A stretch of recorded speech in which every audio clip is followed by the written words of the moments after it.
సాహితీ మిత్రులకు నమస్కారం. కాంతి నల్లూరి కథల ఛానల్కు స్వాగతం. కార్మిక కర్షక మహిళల కథల సమాహారంలో మా విద్యార్థులు మాకు పంచిన నవ్వులను ఆలోచనలను మీతో పంచుకోవాలనుకుంటున్నాను. 27/8/2009 పూలవారిపాలెం పాఠశాల నుండి ట్రాన్స్ఫర్ మీద వెళుతున్న రోజు నా విద్యార్థులు ఇచ్చిన కానుకలు. నా విద్యార్థులకు ఆ రోజు వరకు చెప్పలేదు. నేను నా కొలీగ్. చెప్పకపోవడానికి 2 కారణాలు. ఒకటి, చెప్తే గిఫ్ట్ ఇవ్వాలని తల్లిదండ్రులకు ఒత్తిడి చేసి 2 కిలోమీటర్ల దూరం ఉన్న చిన్న గంజాం వెళతారు అని. 2, విద్యార్థుల దగ్గర నుండి ఖరీదైనవి తీసుకోకూడదని. జనవరి 1 ఉపాధ్యాయ దినోత్సవం, ఉగాది లాంటి వాటికి ఏమీ తీసుకురావద్దు, మేమే తీసుకొస్తాం అని చెప్పినా ఎవరో ఒకరు ఏదో ఒకటి తీసుకొస్తారు. అయినా మా విద్యార్థులకు అప్పటికప్పుడు పాఠశాలకు ఎవరు వచ్చినా పాఠశాలకు కంచెగా ఉన్న కాగిత పువ్వులు, గంట పువ్వులు, బంతి పువ్వులు, అశోక ఆకులతో బొకేలు తయారు చేసి ఇస్తారు. మా విద్యార్థుల బొకేలు చూసి ఆశ్చర్యపోని ఆఫీసర్ లేరు. ఇక నాకు బొకేలకు కొరవా? అయినా మా విద్యార్థులకు తృప్తిగా లేదు. అప్పటికప్పుడు ఊర్లో దొరికే పెన్సిళ్ళు, పెన్నులు, చాక్లెట్లు, బిస్కెట్లు మాకన్నా తెలివిగా మేనేజ్ చేసి ఇచ్చారు. వీటన్నిటికన్నా గొప్ప బహుమతి గట్టి అట్టల మీద కథలు, సామెతలు, రోమన్ నంబర్సు, ఎవరికి ఏది తోస్తే అది రాసి ఇచ్చారు. దాచుకున్న ఈ రాతలన్నిటినీ ఇల్లు సర్దుతుంటే కనిపించాయి ఈ మధ్య. అవి చదువుతుంటే ఓ స్పార్క్ వెలిగింది. అవి యూట్యూబ్లో మీకోసం. నేను 1-2 తరగతులకు చెప్పిన పాట మా శ్రావణి కథగా రాసి ఇచ్చిన గిఫ్ట్ను ఓసారి చూద్దాం. నక్క, ద్రాక్ష పళ్ళు. ఒక నక్కకి ఆకలి వేసింది. ఏదైనా తిందామని వెతుకుతూ బయలుదేరింది. ఆహారం కోసం తిరుగుతున్న నక్కకు ద్రాక్ష తోట కనిపించింది. దానికి నోరు ఊరింది.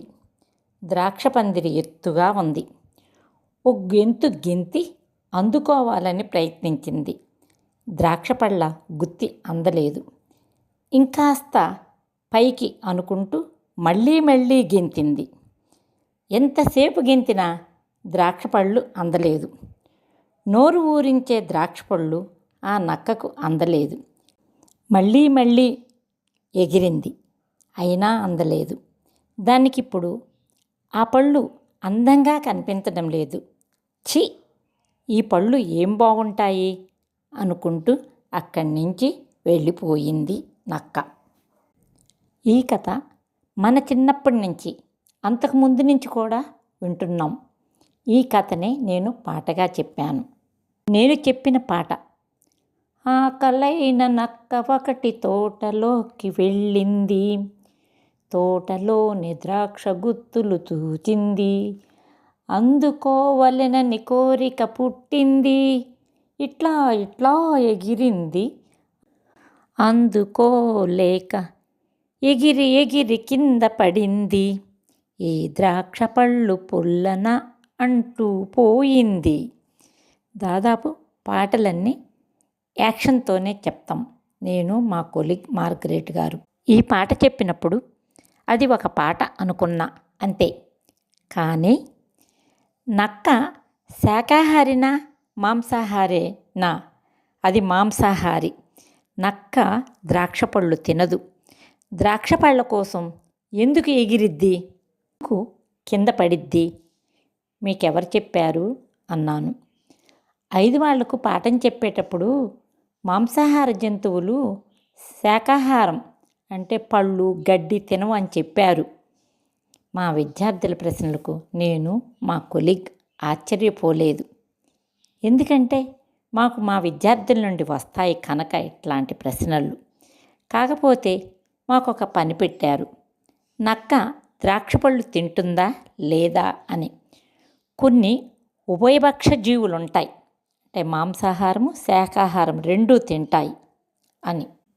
నక్క ఉభయవక్ష జీవినా? అరే, మాకు డౌట్ వచ్చింది, తెలుసుకొని రేపు చెప్తాం, మీరు ఇళ్ల దగ్గర అడగండి అని చెప్పాం. ఇంతకీ నక్క ద్రాక్షపళ్ళు తింటుందా లేదా? కామెంట్ పెట్టండి. మాకు నిత్యం మేము గమనించని ఎన్నో అంశాలు, ప్రశ్నలు వస్తాయి. అయ్య అరకతో వచ్చాడు, అరుగు మీద పెట్టాడు. అమ్మ అరటిపండు తెచ్చింది, అమలకు ఇచ్చింది. ఇది 1వ తరగతి వారికి ఆ అక్షర పరిచయ పాట. దీనికో బొమ్మ కూడా ఉంటుంది. అమ్మ చేతిలోనే అరటిపండు, అమల ఎదురుగా ఉన్న బొమ్మ. అమ్మ అమలకు అరటిపండు ఇవ్వలేదు, ఇవ్వబోతుంది అని ఓ శిశింద్రి ప్రశ్న. ఆ బొమ్మ వేసిన, రాసిన, చెప్పిన మా చెంపలను చెళ్ళును కొట్టినట్లు అనిపించింది మాకు. మరి మీకేమనిపించింది? 1, 2 వాళ్ళు ఎట్లా ఉంటే 3, 4, 5 తరగతుల వాళ్ళు ఇంకెన్నో ఆలోచనలు, నవ్వులు, పువ్వులు పూయిస్తారు. 5వ తరగతి వాళ్లకు ఓ పాఠం ఉంది. అప్పుడే కుంపట్లో నుంచి దిగిన కోడిపిల్లలకు తల్లి కనిపించగా తల్లిని వెతుకుతూ బయలుదేరిన కోడిపిల్లలకు చిలక, కాకి, మేక ఎదురవుతాయి. వాటిని మా అమ్మ మీరేనా అని అడుగుతాయి. కాదు అని అవి రంగులు, అరుపులు, కాళ్ళు, రెక్కలు తేడాలు చెబుతాయి.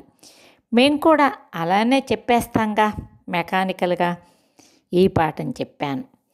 మరుసటి రోజు మేడం కోడి కుంపటే దిగదు, మేతకు కూడా తీసి బయటకు విసిరి వెయ్యాలి, అయినా తిని వెంటనే వచ్చి గుడ్ల మీద కూర్చుంటుంది. పిల్లలు వచ్చే 2-3 రోజులు ముందు అస్సలు వెళ్ళదు. బయటకు వెయ్యాలన్నా పొడుస్తుంది. రెక్కలు పెట్టి ఇసిరి వేసినా మళ్ళీ వచ్చి గుడ్ల మీద కూర్చుంటుంది. గుడ్లను పొదగేసిన 21వ రోజు గుడ్డును చిన్నగా ముక్కుతో పొడిచిద్ది. అప్పుడు కోడిపిల్ల గుడ్డులో నుండి బయటకు వస్తుంది. పుట్టిన తర్వాత అక్కడక్కడే కోడి చుట్టూ తిరుగుతాయి. అంత దూరం నడవలేవు. ఈ పాఠం అంతా తప్పే అన్నారు. అప్పటికి మేం ఏదో చెప్పేశాను. ఈ చర్చ తర్వాత మా పాఠశాలకు హైదరాబాదు నుండి ఓ టీం విజిట్కు వచ్చింది. మా విద్యార్థుల నుండి వచ్చిన అంశాలు చెప్పాం. మా విద్యార్థులు చెప్పారు. ఓ అతను పాఠం ఉద్దేశం చెప్పాడు. ఆ తర్వాత పాఠం రాసింది అతనే అని తెలిసి మా కొలీగు నేను డాష్ డాష్ డాష్. మీ చిన్నప్పుడు ఇట్లాంటి డౌట్లు వచ్చాయా? అయితే ఆలస్యం ఎందుకు? లైక్ కొట్టి కామెంట్ పెట్టండి.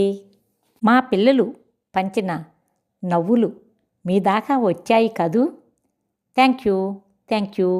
మరొక నవ్వులతో మళ్ళీ కలుసుకుందాం.